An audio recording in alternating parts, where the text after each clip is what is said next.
Hello guys, you are going to learn for forever. Learn for forever welcomes you.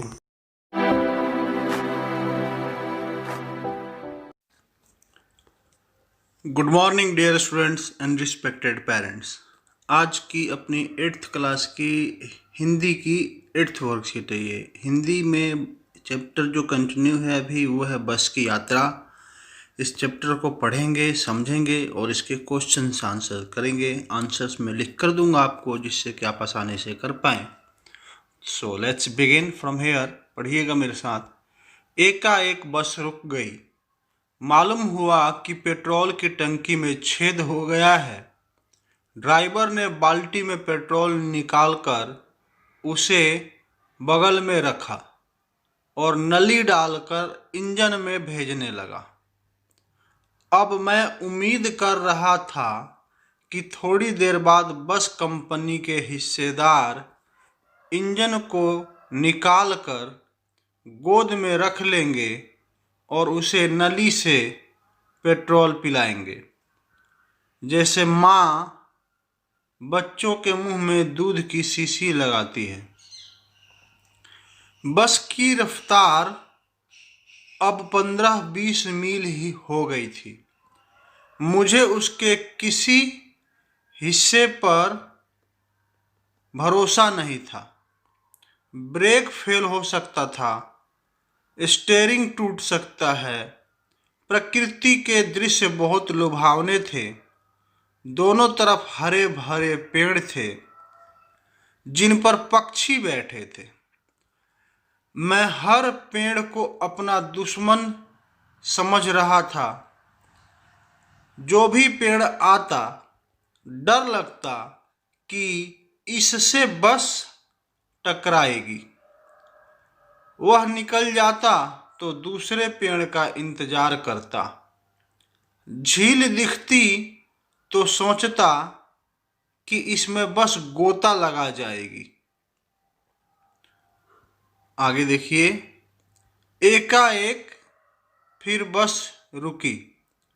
Driver ने तरह तरह की तरकीबें की पर वह चली नहीं। सबने अवज्ञा आंदोलन शुरू हो गया था। कंपनी के हिस्सेदार कह रहे थे, बस तो फर्स्ट क्लास है जी, यह तो इत्तेफाक की बात है। क्षीण चांदनी में वृक्षों की छाया के नीचे वह बस बड़ी दयनीय लग रही थी। लगता जैसे कोई वृद्धा थक कर बैठ गई हो। हमें ग्लानि हो रही थी, मतलब खेद हो रहा था कि बेचारी पर लदकर हम चले आ रहे हैं। अगर इसको अगर यहां से देखिएगा एक बार, अगर इसका प्राणांत हो गया तो इस बियाबान में, प्राणांत मतलब अगर ये मर गई यानी कि अब खत्म हो गई, तो इस बियाबान में, बियाबान मतलब होता है सुनसान जगह, हमें इसकी अंत्येष्टि मतलब अंतिम क्रियाकलाप करनी पड़ेगी। फालतू की बात है ये। खैर, वहाँ पे उसको अंतिम क्रियाकलाप क्या करनी थी, लेकिन हाँ वहाँ से मतलब इसको धक्का मार के ठिकाने तक कैसे पहुँचाएंगे। खैर, व्यंग में कुछ भी नहीं बोलना चाहिए। व्यंग में भी एक मर्यादा का पालन करना होता है, ठीक है, इस बात को समझना चाहिए। आगे देखिए। हिस्सेदार साहब ने इंजन को मतलब सुधारा, कैसे भी करके खोला और कुछ सुधारा। बस आगे चली। उसकी चाल और कम हो गई थी। बस की स्पीड जो थी और कम हो गई थी। धीरे धीरे वृद्धा की आंखों की ज्योति जाने लगी, मतलब उसकी शायद लाइट जो थी वो भी बंद होने लगी। चांदनी में रास्ता टटोल कर वह रेंग रही थी, बहुत धीरे चल रही थी। आगे या पीछे से कोई गाड़ी आती दिखती तो वह एकदम किनारे खड़ी हो जाती और कहती, निकल जाओ बेटी, अपनी तो वह उम्र ही नहीं रही। गजब का व्यंग्य। चलिए, ये खत्म होता है चैप्टर यहाँ पे बच्चों। इसमें जो शब्द थे उसको एक बार देख लीजिए, फिर क्वेश्चन आंसर्स करते हैं। एकाएक मतलब अचानक, उम्मीद मतलब आशा, रफ्तार मतलब गति, समझ रहे हैं, सब आसान है। मील मतलब इतने की दूरी, 1760 गज, और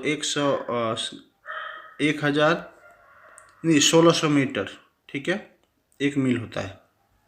लुभावने, मनमोहक या सुंदर, मन को मोहने वाले। गोता मतलब डुबकी, तरकीबें मतलब उपाय। छीड़ मतलब कमजोर, दयनीय मतलब बेचारी। गलानी मतलब खेद, पश्चाताप। ये बाकी मरना मतलब प्रणांत मतलब मरना। बियाबान मतलब सुनसान। अंत्येष्टि मतलब अंतिम क्रियाकलाप। टटोल कर मतलब ढूंढ कर। रेंगना मतलब बहुत धीरे धीरे चलना। ये सब आप आसान है सारे बच्चे, आप, मुझे उम्मीद है कि इन शब्दों को तो समझते ही हैं। चलिए, अब गद्यांश के आधार पर निम्नलिखित प्रश्नों के उत्तर दीजिए।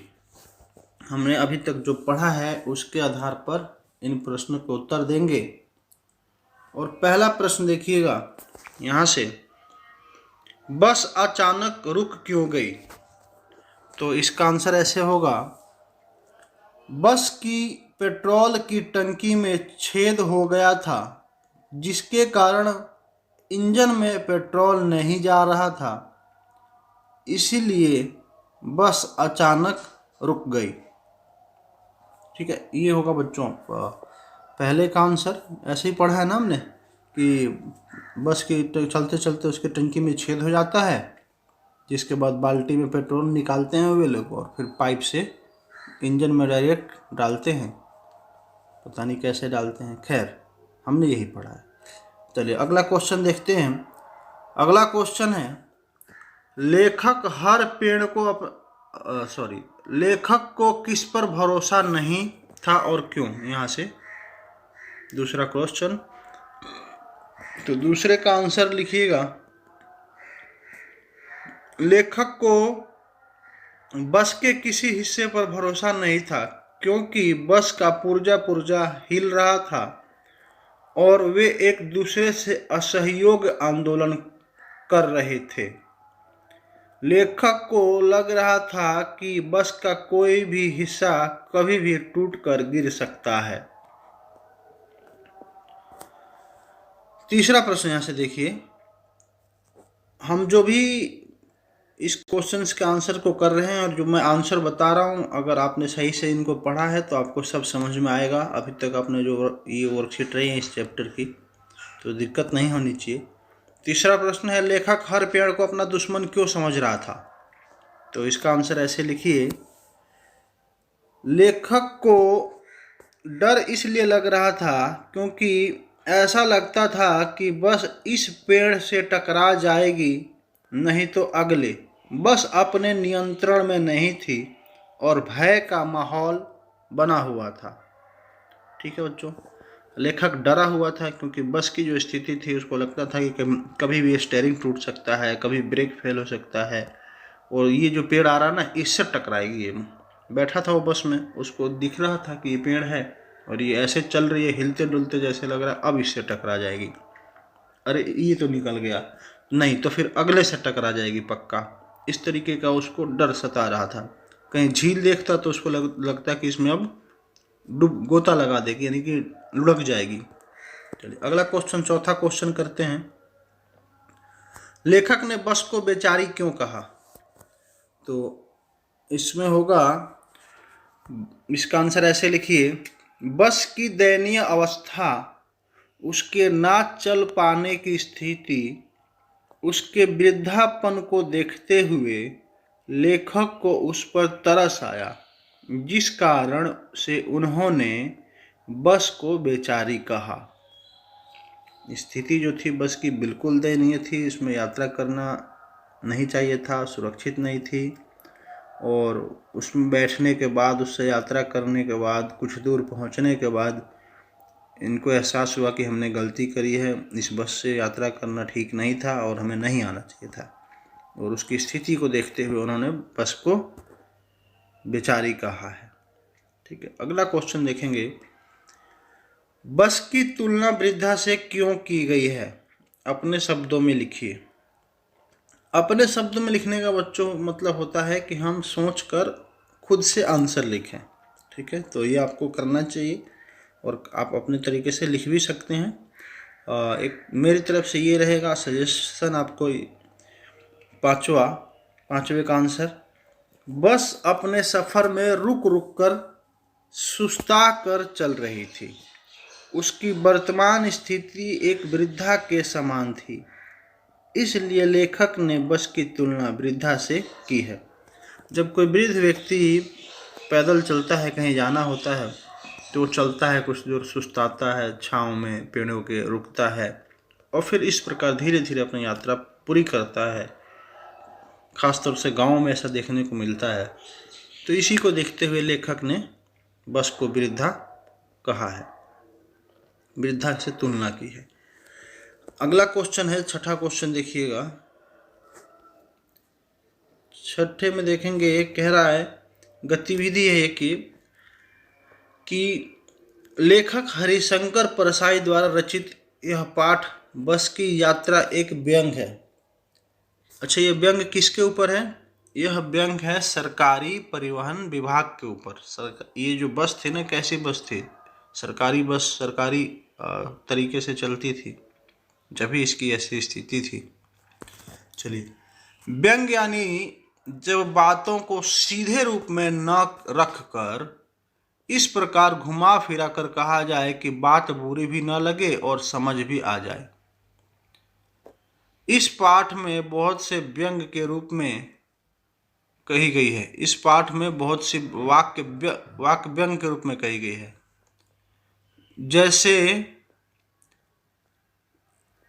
जैसे यह बस डाकिन है, बस को देखा तो श्रद्धा उमड़ पड़ी, आदि। अब आप इस पूरे पाठ से ऐसे और वाक्य ढूंढ कर लिखिए जिनमें व्यंग हो। आप इस पाठ पर आए तब अब तक के कार्यपत्रकों अथवा पाठ्य पुस्तक की सहायता भी ले सकते हैं। तो बच्चों, हमें बेसिकली इसमें जो भी व्यंग्यात्मक वाक्य रहे हैं उनको यहाँ पे लिखना है। अब इस पूरे पाठ को पढ़े हमने, तो जो भी मिले ऐसे शब्द उनको लिखेंगे। इस तरीके से शुरू कीजिए। और व्यंग होता क्या है? मजाक, एक तरह से मजाक होता है, कटाक्ष होता है आसान शब्दों में, है ना। और इसको एक तरह से मजाक भी माना जा सकता है। और अच्छा, मजाक की डिफिनेशन शायद मैंने बताई थी। आपको पता है मजाक की डिफिनेशन क्या होती है? मजाक को इस तरीके से शायद कहते हैं कि चालाकी से किए गए अपमान को मजाक कहते हैं। चालाकी से किए गए अपमान को, अपमान मतलब बेइज्जती को मजाक कहते हैं। चालाकी पूर्वक अगर पकड़ लिए गए तो अरे कोई बात नहीं, लेकिन वो होता अपमान ही, एक तरह से कटाक्ष होता है, व्यंग होता है। चलिए, यहाँ से देखेंगे पहला प्रश्न, छठा प्रश्न। आंसर ऐसे लिखिए, रास्ते में डाकू मिलते हैं क्या? तो वहाँ पे कह रहे नहीं, बस ही डाकिन है। बस को देखा तो श्रद्धा उमड़ पड़ी, खूब वयोवृद्ध थी, नई नवेली बसों से ज़्यादा विश्वसनीय है, हमें बेटों की तरह प्यार से गोद में लेकर चलेगी, आदमी को कुछ करने के लिए एक निमित्त चाहिए, सीट और बॉडी से असहयोग चल रहा था। ये कुछ इस प्रकार के इसमें वाक्य रहे हैं जो व्यंग्यात्मक लगे। So this is the end of the video students. I hope आपको पढ़कर समझकर अच्छा लगा होगा। वीडियो को लाइक कीजिएगा, चैनल को सब्सक्राइब कीजिएगा। Thanks for now, stay safe, stay home, take care.